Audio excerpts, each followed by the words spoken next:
Hello hi friends, आज मैं फिर से एक नई कहानी के साथ आई हूँ अकबर और बीरबल की। बैल का दूध है ना कुछ मज़ेदार।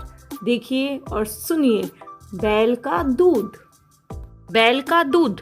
हमेशा की तरह एक दिन मौका पाकर दरबारी बीरबल के खिलाफ बादशाह अकबर के कान में भरने लगे। वे कहने लगे, जहां अपना बीरबल स्वयं को कुछ ज्यादा ही अक्लमंद समझता है। यदि वो इतना ही अक्लमंद है तो उससे कहिए कि वह बैल का दूध लेकर आए। दरबारियों की बात में आकर अकबर ने भी बीरबल की अक्लमंदी की परीक्षा लेने की सोची। बीरबल उस समय दरबारी में उपस्थित नहीं था। जब वह दरबार में पहुंचा तो अकबर बोले, बीरबल, तुम क्या मानते हो कि दुनिया में कोई भी कार्य असंभव नहीं है? जी हुजूर, बीरबल ने उत्तर दिया। तो ठीक है, तुम हमें एक काम करके दिखाओ। तुम्हें 2 दिन के भीतर यह काम करना होगा। फरमाइए हुजूर, बीरबल ने कहा। आपके हर हुक्म की तामील मेरा कर्तव्य है। बीरबल सिर झुकाकर अदब से बोला, जाओ जाकर बैल का दूध लेकर आओ। अकबर ने आदेश दिया। आदेश सुनकर बीरबल चौकन्ना रह गया। इधर दरबारी मन ही मन बड़े प्रसन्न हुए और वे जानते थे कि यह कार्य असंभव है, क्योंकि दूध तो गाय देती है, बैल तो देता ही नहीं है। क्योंकि बीरबल तुम्हें कोई जवाब नहीं दिया, अकबर बोले। बीरबल क्या कहता, वह बहस करने का समय नहीं था। हामी भरकर वह घर वापस लौट गया। घर आकर उसने गहन सोचा विचारा और अपनी पत्नी और पुत्री से भी चर्चा की।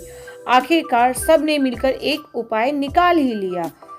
उस रात बीरबल की पुत्री अकबर के महल के पीछे स्थित एक कुएं पे गई और पीट कर कपड़े धोने लगी।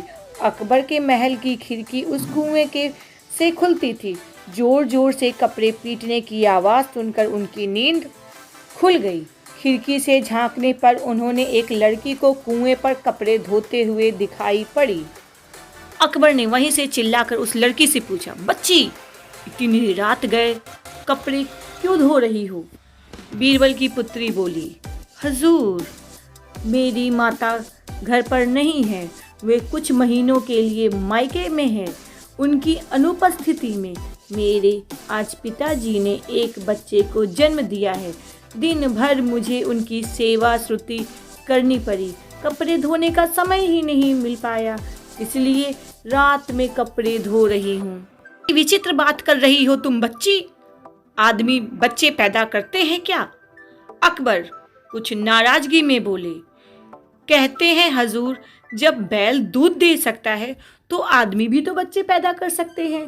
बीरबल की पुत्री ने उत्तर दिया। ये सुनना ही था कि अकबर की नाराजगी हवा हो गई और वे पूछ बैठे, बच्ची, कौन हो तुम? हुजूर, मेरी पुत्री है ये। पेड़ के पीछे छिपे बीरबल ने अकबर के सामने आकर उत्तर दिया। ओहो, तो ये तुम्हारा स्वांग रचा हुआ था? अकबर मुस्कुराते हुए बोले, गुस्ताखी माफ हुजूर, और कोई रास्ता भी तो नहीं था आपकी बात समझाने के लिए। बीरबल अकबर की नींद को खलल डालने के लिए माफ़ी मांगते हुए बोले। इधर अकबर भी बीरबल की अक्लमंदी में लोहा मान गए। अगले दिन रात का पूरा वृत्तांत दरबारियों को सुनाते हुए उन्होंने बीरबल की उसकी अक्लमंदी के लिए सोने का हार इनाम में दिया।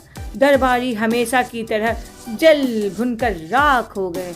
इसीलिए कहा जाता है बच्चों, कभी भी किसी को गलत नहीं समझना चाहिए और ना किसी की परीक्षा लेनी चाहिए।